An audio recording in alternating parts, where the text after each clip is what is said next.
నీ టాలెంట్ మామూలుగా లేదు. అందుకే ఐపీఎల్లో అత్యధిక వికెట్లు తీసిన బౌలర్గా గుర్తింపు సాధించావు. అసంభవం. టీమిండియా లెగ్ స్పిన్నర్ యుజ్వేంద్ర చాహల్తో డేటింగ్ వార్తల వేళ రేడియో జాకీ మహ్వష్ చేసిన పోస్ట్ మరోసారి నెటిజన్ల దృష్టిని ఆకర్షించింది.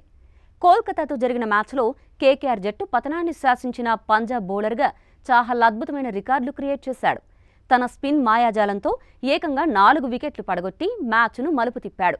దీంతో పంజాబ్ తన 111 పరుగుల స్వల్ప స్కోరును కాపాడుకుని సరికొత్త రికార్డు సృష్టించింది.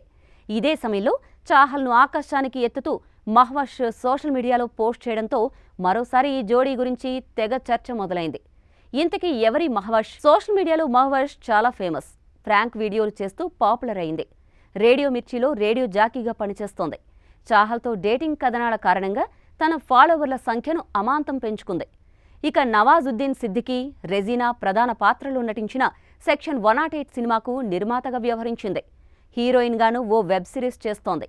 ఇక కొద్ది కాలంగా చాహల్, మహ్వష్ ప్రేమలో ఉన్నారంటూ పుకార్లు షికార్లు చేస్తున్నాయి. అమ్మాయి అబ్బాయి కలిసి కనిపిస్తే డేటింగేనా?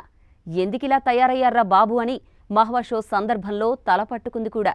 ఇక ఇటీవల దుబాయ్లో ముగిసిన ఛాంపియన్స్ ట్రోఫీ మ్యాచ్కు వీరిద్దరూ కలిసి వెళ్లారు. దీంతో ఆ సమయంలోనూ లవ్ గాసిప్స్కు మరోసారి గుప్పుమన్నాయి. అప్పుడు కూడా మహ్వష్ తమ మధ్య ఏదీ లేదని ఘాటుగా స్పందించింది. ఏ తప్పు చేయకుండా, పనికిరాని విషయాలను పట్టించుకోకుండా మన పని మనం చేసుకుంటూ ముందుకు సాగాలి అని రాసుకొచ్చింది. డేటింగ్ కథనాలనుద్దేశించే ఆమె గతంలో ఈ పోస్ట్ పెట్టిందని తెలుస్తోంది. ఇక చాహల్, కొరియోగ్రాఫ్ ధనశ్రీ వర్మ ప్రేమించి పెళ్లి చేసుకున్నారు. పెద్దల అంగీకారంతో 2020 డిసెంబర్ 20న వీరి వివాహం జరిగింది. కానీ 5 ఏళ్లకే వీరు తమ దారులు వేరంటూ విడిపోయారు. వీరు విడిపోయాక చాహల్ ఎక్కువగా మహ్వష్తో కలిసి కనిపిస్తుండడంతో డేటింగ్ రూమర్స్ పుట్టుకొచ్చాయి. ఓవైపు ఈ పుకార్లను ఈ జంట ఖండిస్తోంది. కానీ సీన్ చూస్తే అలా లేదని కొందరు క్రికెట్ ఫ్యాన్స్ గుసగుసలాడుకుంటున్నారు.